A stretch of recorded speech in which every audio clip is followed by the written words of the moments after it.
Welcome to Wisdom for the Present, where we take ancient truth and put it into clear, modern understanding. This episode uses AI-generated narration based on human-researched and written material. So imagine waking up in a world where, well, there are just no invisible lines between the physical and the spiritual. Right, where everything is completely intertwined. Exactly. Like if you touch a moldy wall in your house, you aren't just dealing with a home repair issue. You're actually confronting a moral and communal crisis. Yeah, and if you eat the wrong bird, you aren't just risking an upset stomach, you're fracturing your entire national identity. It's intense. And if you harbor internal resentment, you don't just, go to therapy. An entire society has to watch a goat carry that resentment out into the desolate wilderness. I mean, it is a completely different operating system for human existence. We tend to compartmentalize everything today. Oh, for sure. We have our physical health over here, our mental health over there, and our spiritual lives, if we even have them tucked away for the weekend. And then our communal obligations are completely separate from all of it. Yeah, it's all in these neat little boxes. Exactly. But the texts we are exploring today, they just do not allow for that kind of fragmentation. Not at all. So we are diving deep into the book of Leviticus today, specifically chapters 11 through 16. And I'll be real with you, when you first open these pages, it feels like stumbling into a 3,000-year-old manual on biohazards and quarantine protocol. And waste management. Yes, waste management. It is dense. It is highly specific. And, to a modern reader, it can feel incredibly alienating. Well, and that alienation is usually where people just close the book. I mean, the modern instinct is to look at a list of rules about skin diseases and dietary restrictions and just dismiss it as this dusty relic. Right, like, what does this have to do with me? Exactly. We assume it has absolutely nothing to do with how we navigate office politics or process grief or handle the overwhelming anxiety of the 21st century. But that assumption completely misses the profound underlying architecture of these texts. Which is exactly why we are bypassing the urge to view this as a dusty rulebook. Mm-hmm. I mean, our mission in this deep dive is to act as your guides. We're utilizing the original biblical text alongside the really extensive historical analysis of Albert Barnes, plus the theological, sort of allegorical insights of Matthew Henry. Two very different but very helpful lenses. Definitely. And we were looking for the core wisdom here. We want to know how an ancient people used these intense, tactile, physical rituals to encode the deepest truths about human mortality, community contagion, and, honestly, the psychological necessity of a clean slate. And the journey the text takes us on is incredibly deliberate. I mean, it starts right at the dinner table. The most basic human activity. Right. It starts with the most mundane, repetitive action a human being takes every single day, which is eating. And from there, it moves outward, touching the major thresholds of life and decay. It really covers everything. It does. It confronts the raw reality of childbirth, the terrifying spread of disease, the leaky boundaries of our physical bodies, and finally, it culminates in this massive systemic societal reset, which is the Day of Atonement. Okay, let's unpack this. Let's start right at that dinner table. So chapter 11 introduces the dietary laws. Mm-hmm. It lays out the framework for what is permissible to consume, what they called clean, and what is forbidden or unclean. And the criteria are fascinatingly specific. They really are. For land animals, there's this strict two-part test. The animal must chew the cud, and it must have a fully parted hoof. If it meets both criteria, like cattle or sheep, you're good. It is permitted. Right. But if it only meets one or neither, it is completely out. Yeah, and the text provides very clear examples to ensure there's no ambiguity at all. The camel, for instance. Oh yeah, the camel's an interesting one. It chews the cud, but it does not have a parted hoof, so it is unclean.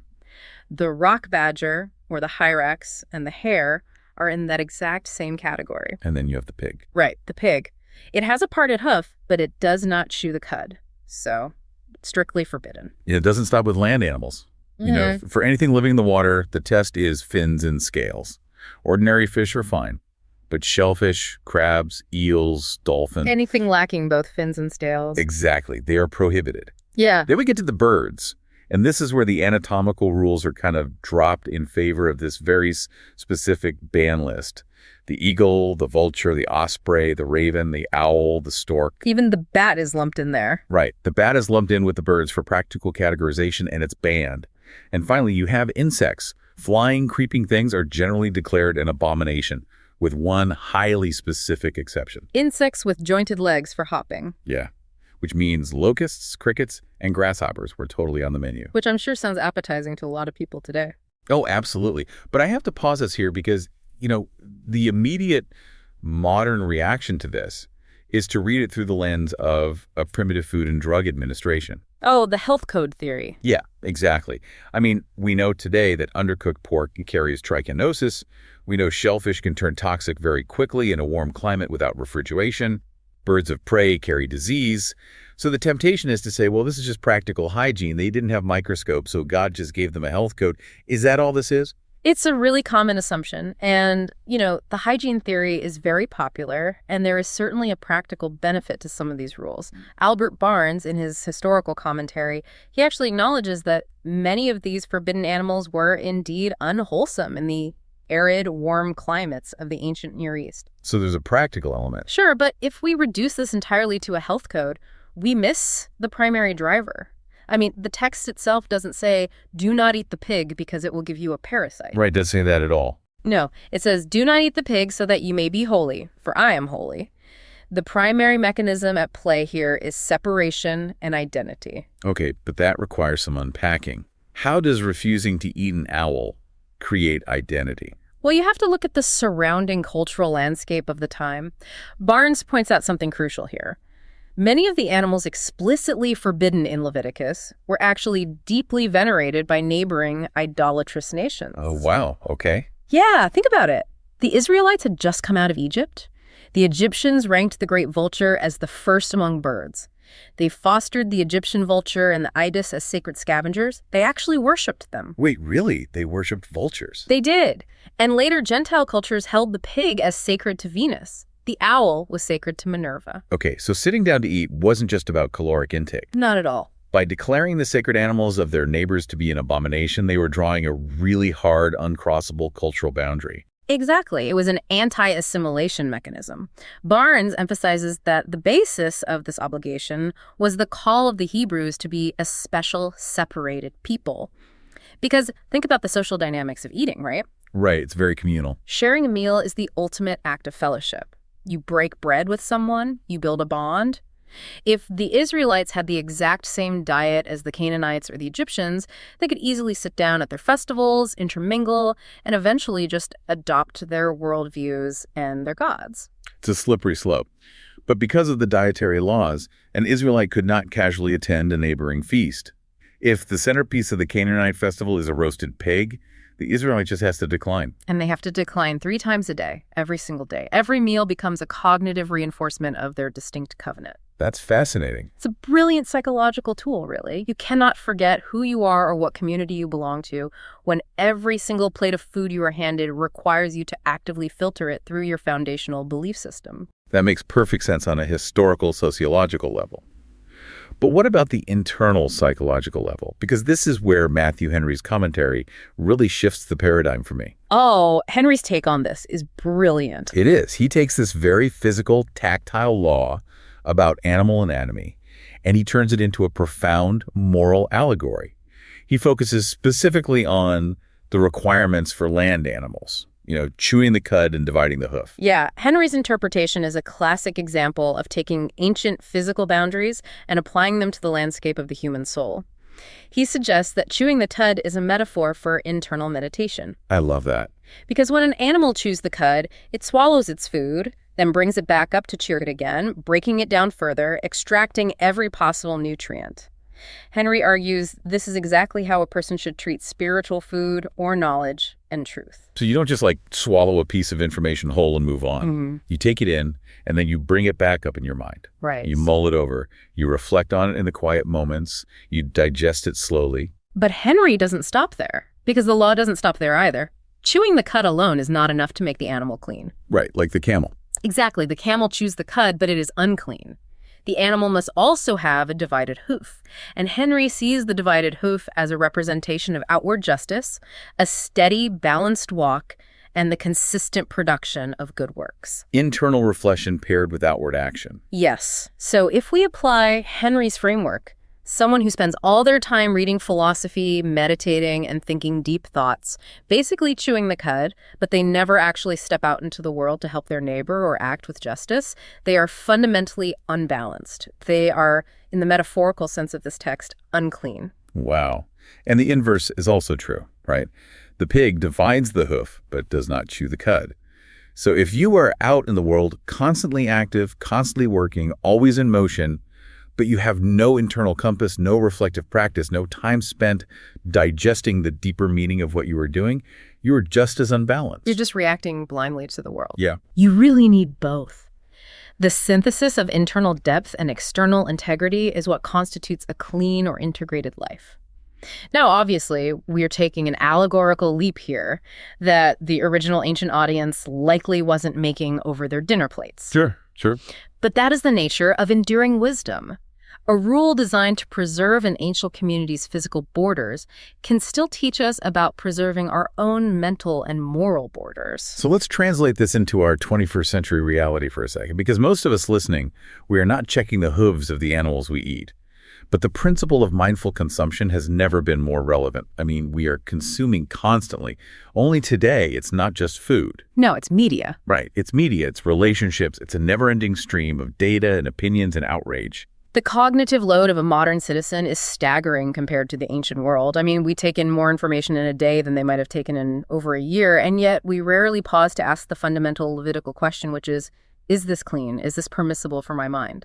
No, we just consume whatever is put on the plate in front of us by an algorithm. Which is incredibly dangerous. If we take Henry's allegory seriously, it challenges us to audit our consumption. Mm-hmm. So when you are scrolling through a newsfeed or watching a political debate or engaging in an argument on social media, you have to ask yourself two questions. Oh, okay. First, does this information help me chew the cud? Like, does it give me something profound, true, and useful to meditate on? Does it actually nourish my inner life? Right.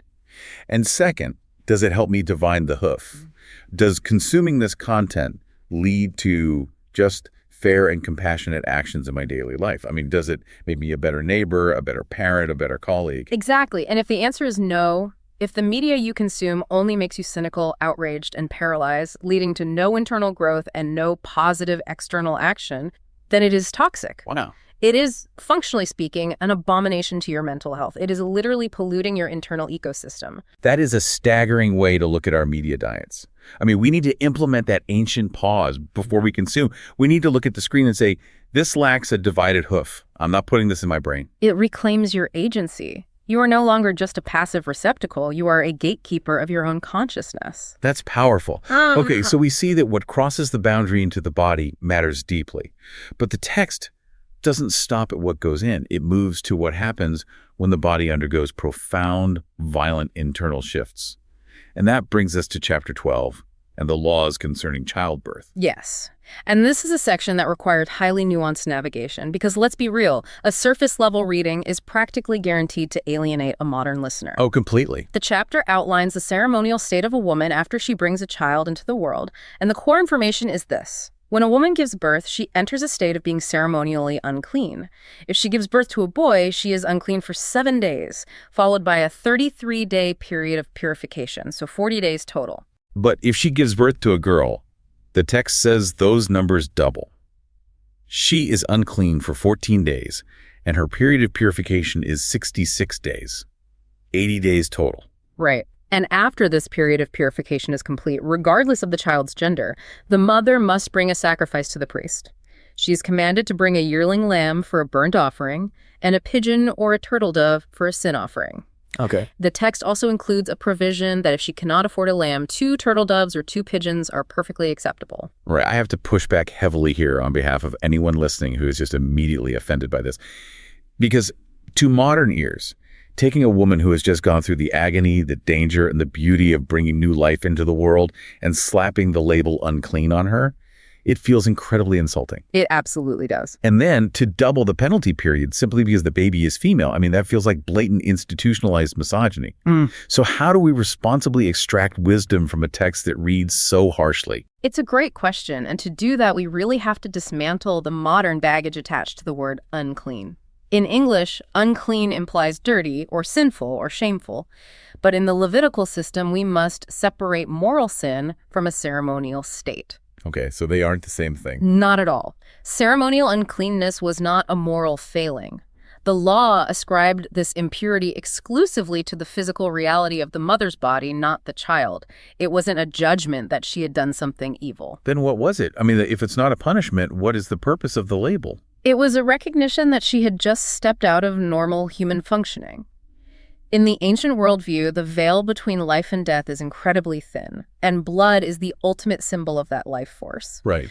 When a woman gives birth, she is operating right on that terrifying, awe-inspiring threshold. She is losing blood, she is in mortal danger, and she is acting as a conduit for a new human soul. You don't just go through that and then casually walk into the grocery store or the community center the next day. Right, it's a massive event. Exactly. So the label of unclean was a way of saying, this person has just encountered the raw forces of creation. They are currently vibrating at a frequency that is just incompatible with mundane society. That reframes it significantly.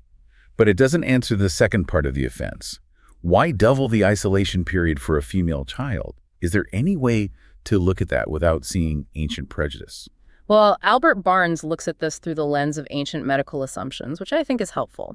He points out that in the pre-scientific world, there was a widely held, albeit medically inaccurate, notion that a mother's body suffered a greater physiological toll and took longer to recover from birthing a female child than a male child.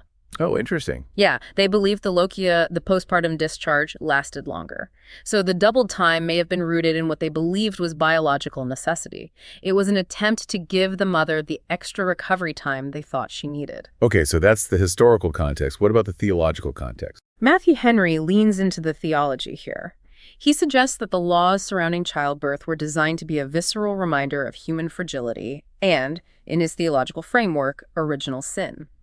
He points back to the Genesis narrative, where the sorrow of childbirth is multiplied as a consequence of humanity's fracture from the divine. I see. For Henry, the extended period for a female child is a symbolic nod to that original narrative. It's a reminder of the unbroken chain of mortal, flawed humanity entering a broken world. I hear both of those explanations. The historical context helps explain the why for them, and the theological context explains the symbolic weight. But I want to offer an analogy that completely shifted my perspective on this chapter and made it feel intensely relevant, almost progressive for today. Oh, I'm intrigued. What is the analogy? I started looking at this period of uncleanness, not as a punishment, but as an ancient, divinely mandated maternity leave. Oh, expand on that. Think about the actual rules of the purification period. The text specifically dictates that during these 40 or 80 days, the mother is not allowed to touch any hallowed thing. She cannot come into the sanctuary. She is completely excused from all public religious duties. She cannot participate in the communal festivals. Which in ancient Israel was basically the entirety of social life. Exactly. The entire community revolved around the tabernacle. By declaring her unclean, the law creates this impenetrable boundary around her. It is a strict, undeniable barrier protecting the mother while she heals. Wow. Her husband cannot demand she host a dinner. The priest cannot ask her to volunteer. The community cannot expect her to show up and contribute. She is unclean, which functionally translated means do not bother her. She is in recovery. She is off limits to your demands. That is a profound translation of the mechanics of the text, because it forces the community to absorb the loss of her productivity, and it gives her the one thing a new mother needs most, which is undisturbed time to heal and bond. And when you look at it that way, you realize how incredibly poor our modern culture is at providing that same boundary. I mean, in our relentless rush toward efficiency and productivity, we completely fail to honor the physical and psychological toll of major life transitions. We absolutely do. The modern American approach to postpartum care, for example, is often shockingly brief. We expect a mother to bounce back, to regain her pre-pregnancy body, to be productive, to return to the office, or to resume social obligations with just terrifying speed. We rush people back to the sanctuary. That is a brilliant way to phrase it. We strip away the sacred pause.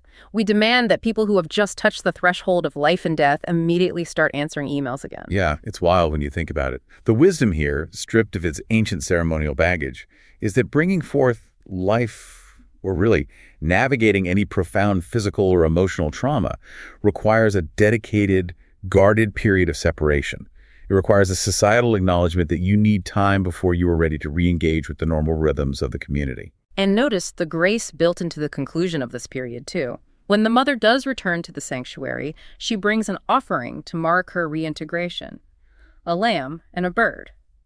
But the text explicitly states that if she is poor, 2 birds are perfectly acceptable. Right. Matthew Henry actually notes that when Mary, the mother of Jesus, went to the temple after her purification days, she brought the offering of the poor 2 birds.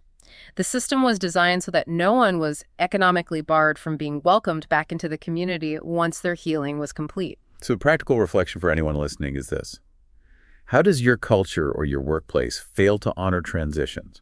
And perhaps more importantly, do you rush yourself? Yeah, that's the real question. Do you deny yourself the days of purification after a major life event, whether that is a birth, a significant loss, a medical diagnosis, or just a profound shift in your identity? Do you force yourself to pretend everything is normal, or do you enforce a boundary to heal?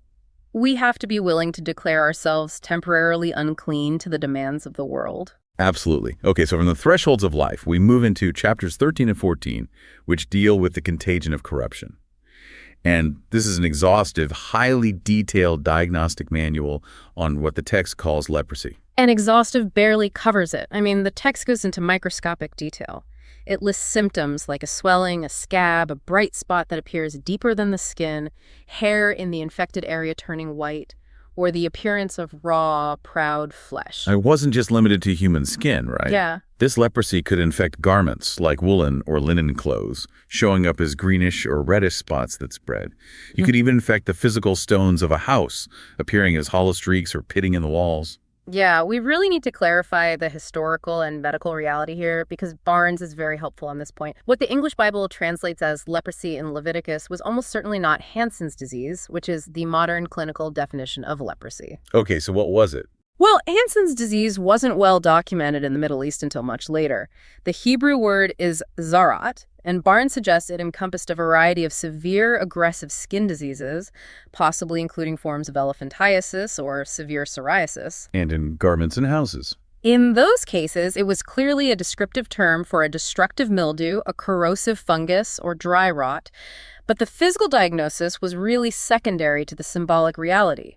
For the Israelites, zarat was the ultimate physical metaphor for the moral pollution of sin. It was a visual representation. Yes, it was visible, it was spreading, it consumed the host, and it isolated the infected person from the community. Here's where it gets really interesting for me.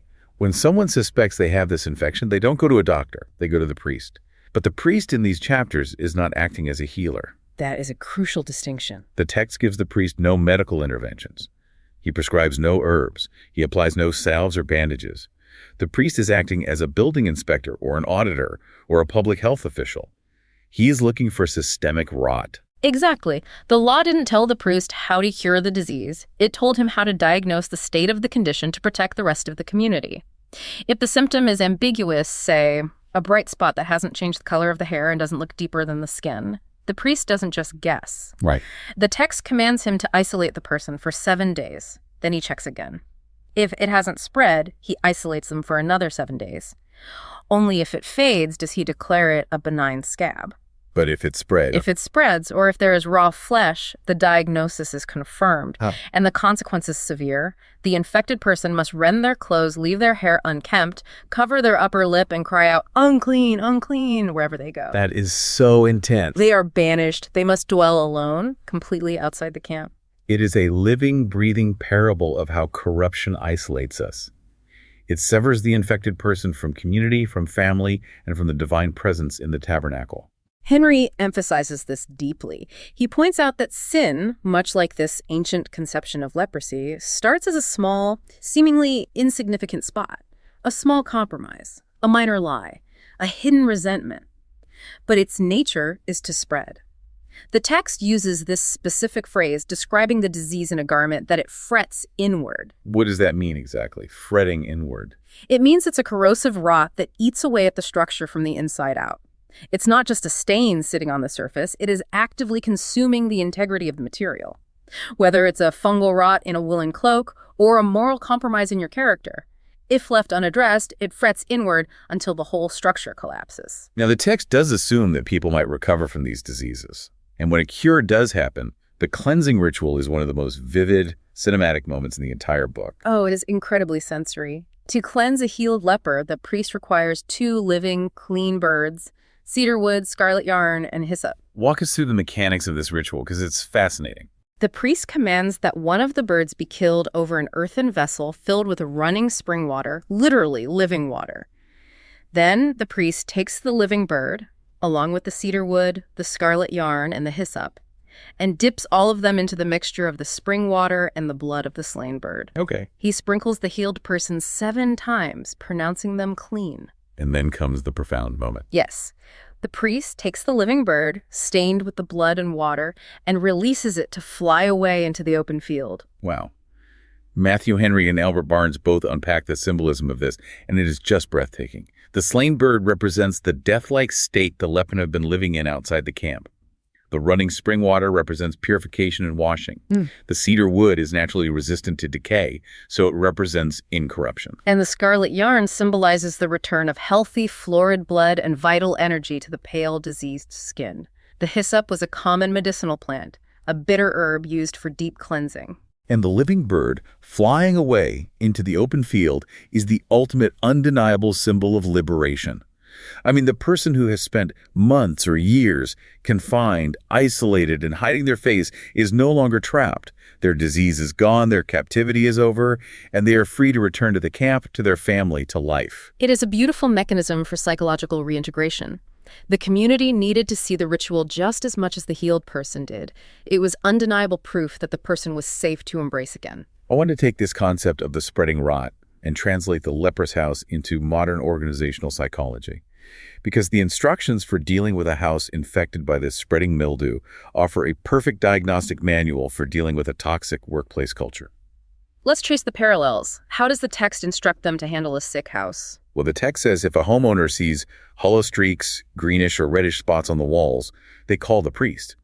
But the priest doesn't immediately condemn the house. First, he orders the house to be completely empty so that nothing inside becomes contaminated. Then he quarantines the building for 7 days. So he observes the trajectory of the problem. Exactly. If, after 7 days, the mildew has spread, you can't just paint over it. The priest orders them to scrape the inside walls of the house, removing the plaster. And they must actually pry out the infected stones and throw them outside the city into an unclean place. Then they bring in new stones and new plaster to repair the house. So in organizational terms, if a team or a company has a toxic culture, like a mildew of gossip, sabotage, harassment, or unethical behavior, you first have to isolate the problem and examine it objectively. You don't just ignore it and hope it improves. Right, and if it's spreading, you have to scrape the walls. You have to remove the infected stones. This means having the difficult conversations, or restructuring the department, or outright firing the bad actors who are spreading the toxicity. You replace them with new stones, new hires, new policies. But the Levitical law has a final devastating clause here. What happens if the plague comes back after the new stones and plaster are put in? Yeah, this is the scary part.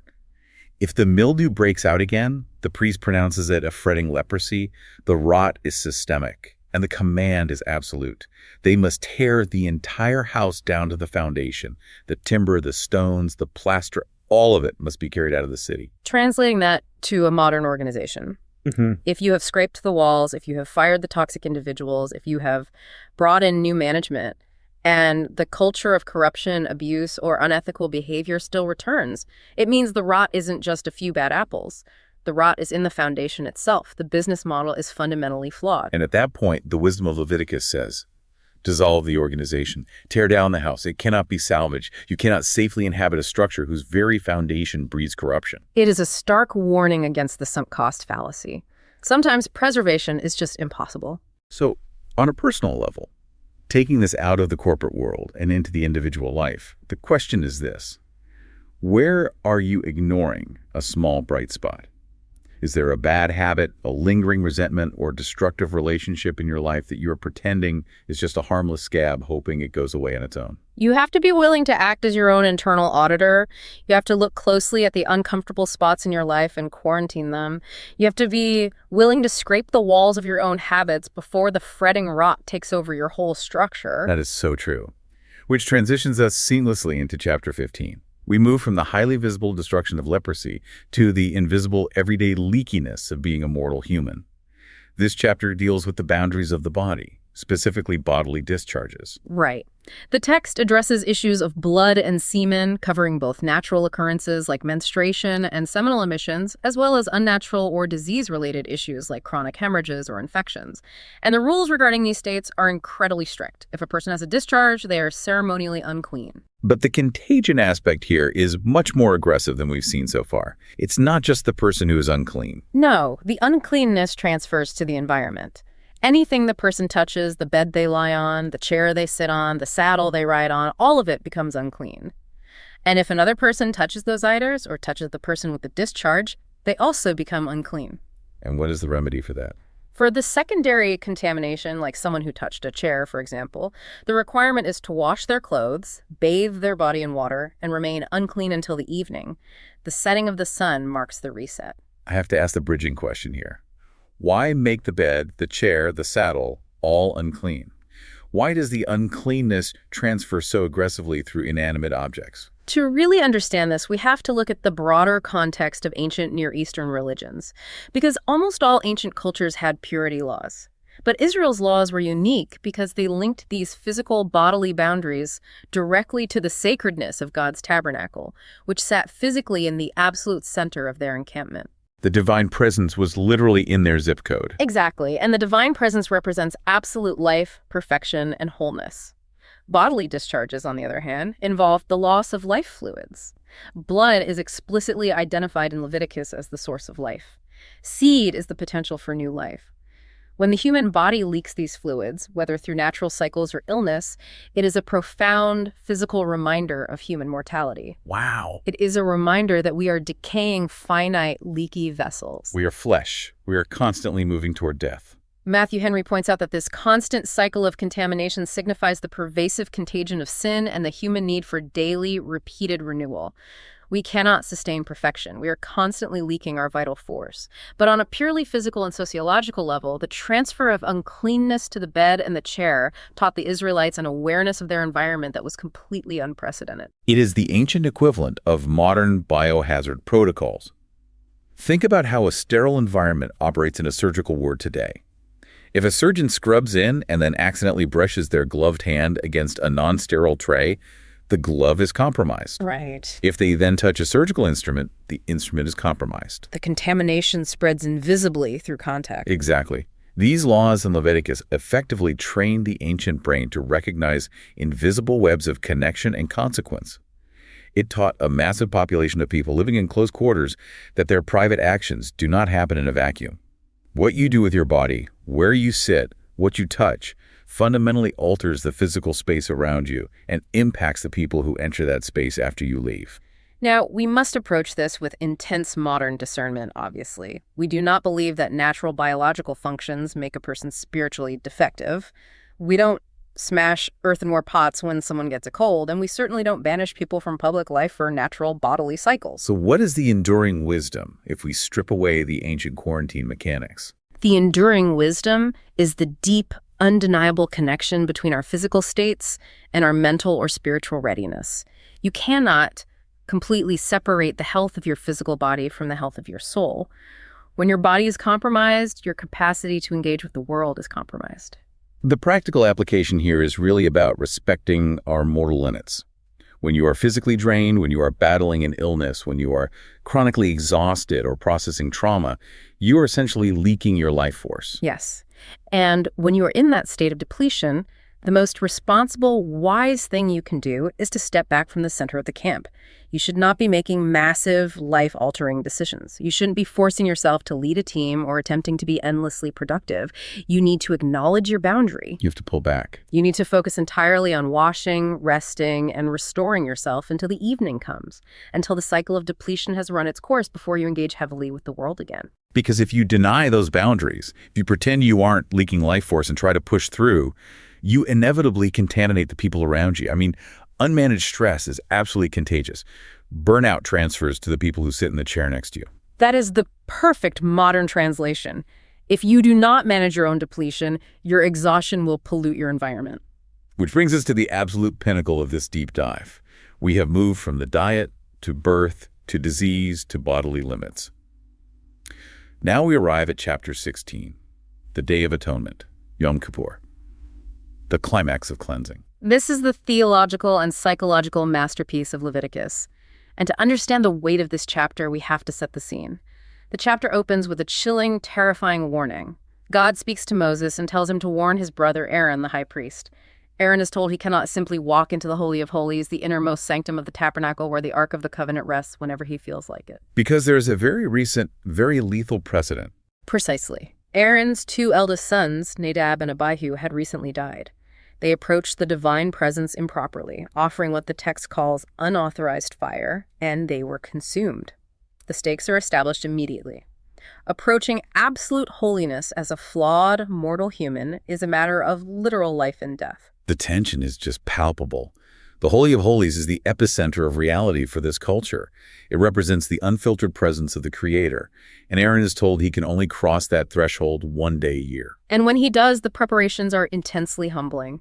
Aaron is the high priest. Normally, he wears magnificent, glorious garments, robes of blue, purple, and scarlet, a breastplate set with precious stones, gold bells. He's a walking symbol of majesty. Right, he's basically royalty. But on the Day of Atonement, he is commanded to strip all of that off.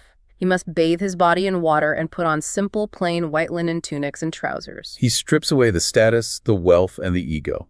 He goes in as a fragile, mortal man. Furthermore, he has to bring a censer full of burning coals from the altar and 2 handfuls of sweet incense.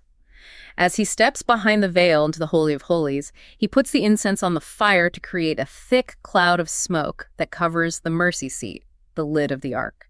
The text explicitly says the smoke is there so that he will not die. The cloud literally shields his mortal eyes from the lethal purity of the divine presence. It is a staggering sensory image. I mean, just picture it. The absolute silence of the inner room, the smell of the sweet incense, the thick smoke filling the small space, and a man in plain white linen standing in the terrifying presence of God. And then we get to the core ritual that defines this day, the 2 goats. Aaron takes 2 male goats from the congregation. He stands them before the tabernacle and casts lots over them. One lot is marked for the Lord, and the other lot is marked for the scapegoat, or in the original Hebrew, Azazel. Okay, so the goat that falls to the Lord is sacrificed. It is offered as a sin offering for the people. Aaron takes its blood behind the veil and sprinkles it on the mercy seat. But the second goat, the live goat, is where the psychological weight of this entire chapter truly lands. Explain the ritual of the scapegoat, because this is one of the most famous concepts to emerge from the ancient world. Aaron is commanded to lay both of his hands on the head of the live goat. And as he stands there, pressing his weight onto the animal, he verbally confesses over it all the iniquities of the children of Israel, all their transgressions and all their sins. Every failure, every broken law, every act of malice or rebellion committed by the entire nation over the past year is funneled through the high priest and symbolically placed onto the head of this single animal. He is transferring the collective guilt of the society. Yes. And once the confession is complete, a designated man takes the goat and leads it away. He walks it out of the camp, away from the tabernacle, away from the people, and leads it deep into the uninhabited wilderness. He releases it into the desolate wasteland, carrying the sins of the people away, never to be seen again. Albert Barnes and Matthew Henry both synthesize the meaning of the 2 goats, and they argue that you really cannot understand one without the other. They explain that the 2 goats actually form a single, complete theological concept. You couldn't demonstrate this with just one animal, because one animal cannot be both dead and alive. Exactly. The first goat, the slain goat, represents the cost of wrongdoing. It represents satisfaction. It forces the people to confront the reality that sin, selfishness, and rebellion cause death and damage. Blood must be shed because actions have severe consequences. But the live goat, the scapegoat, represents the removal of guilt. It represents total remission. So what does this all mean? I have to stop us here. Because a modern listener hears this and immediately raises a critical objection. Isn't the idea of transferring our guilt to a goat fundamentally avoiding personal responsibility? Doesn't it sound like a primitive psychological trick? Like, hey, I lied, I cheated, I stole, but it's not my fault anymore. The goat took it. It sounds like an evasion of accountability. It is very easy to read it cynically through a modern lens, but that critique fundamentally misunderstands the psychological brilliance of what is happening. The ritual is not an evasion of responsibility. It is the ultimate culmination of taking responsibility. Walk us through that. How is sending a goat away taking responsibility? Look at what the text requires of the people before the goat is sent away. On the Day of Atonement, the entire nation is commanded to afflict their souls. This meant strict fasting, total rest from labor, and deep, somber contemplation of their failures. They weren't just partying? No, they aren't ignoring their sins. They are staring directly at them. Furthermore, the high priest doesn't just wave his hand and say, "We're sorry." He verbally, publicly confesses the transgressions. The cost has already been violently demonstrated by the slaughter of the first goat. They have felt the weight. What the scapegoat provides is not an excuse, but a mechanism for release. It provides finality. Precisely. Human beings are easily crushed by the accumulated weight of their own past mistakes. If a society or an individual has no mechanism for total forgiveness, guilt just accumulates. It metastasizes. It turns into bitterness, endless feuds, depression, and despair. You become trapped by what you have done. The scapegoat ritual is a profound psychological technology. It really is. It allowed an entire society of millions of people to physically watch their collective guilt, their toxicity, their shared baggage be walked out of town and lost in the wilderness. It was a visual, undeniable, physical confirmation that the past was dealt with. The ledger is clear. Tomorrow is a clean slate.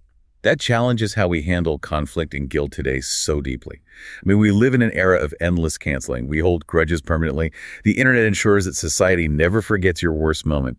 We archive everyone's sins forever. We have no modern equivalent for a total societal reset. We absolutely do not. We lack an Azazel. We lack a communal mechanism to say, the wrong was fully acknowledged, the pain was felt, the cost was paid, and now it is banished. We will no longer let it define this person, and we will no longer let it poison our community. Instead, we just let the toxicity build up in the camp until the camp destroys itself. So the reflection for anyone listening is highly personal, but it is urgent. How do you release your own Azazel? When you mess up, when you hurt someone, when you fail your own standards, what is your personal mechanism for acknowledging the failure, feeling the actual cost of it, and then truly letting it go? You have to find a way to watch it walk away. Because if you don't send it into the wilderness, if you don't have a practice of definitive self-forgiveness and societal forgiveness, that guilt is just going to live in your camp, polluting everything you touch. That is an incredibly powerful framework. Yeah. As we wrap up this deep dive into these ancient, dense chapters of Leviticus, there's one final provocative thought that I want to leave hovering in the air. It's a tiny detail, easily missed, right at the very end of the Day of Atonement instructions. I know exactly the detail you mean, and it is earth-shattering when you think about what it takes to build a real community. The text mentions the designated man who is appointed to lead the scapegoat away. He takes this animal, which is symbolically dripping with the darkest, most toxic sins of the entire nation, and he walks it out into the desolate land. But when he finishes his task, when he lets the goat go and turns back to head home, the text explicitly states that he is now unclean. The man who removed the sin has been contaminated by the process. Yes. Before he can re-enter the camp, before he can go back to his family or his life, he has to wash his clothes and bathe his flesh in water. He has to undergo purification. Because he touched the sin of the people. He allowed himself to come into contact with the community's brokenness. And the enduring wisdom there is staggering. It takes a willingness to get your own hands dirty to help carry someone else's burden away. True community healing, true reconciliation doesn't happen from a safe, sterile, sanitized distance. It is messy. It always requires someone who is willing to walk into the wilderness with the brokenness of others. If you want to help a friend out of an addiction, if you want to walk a spouse through grief, if you want to help a colleague recover from a massive failure, you cannot remain perfectly pristine. No, you really can't. It will cost you. It will drain your energy. It will test your patience, and it will require you to bear some of their uncleanness for a time. You have to be willing to bear the cost of the wilderness for someone else. And that is the ultimate act of love encoded in this ancient law. That's the heart of this section. This is wisdom for the present, where understanding leads to clarity, and clarity shapes how we see and live. We'll see you in the next episode.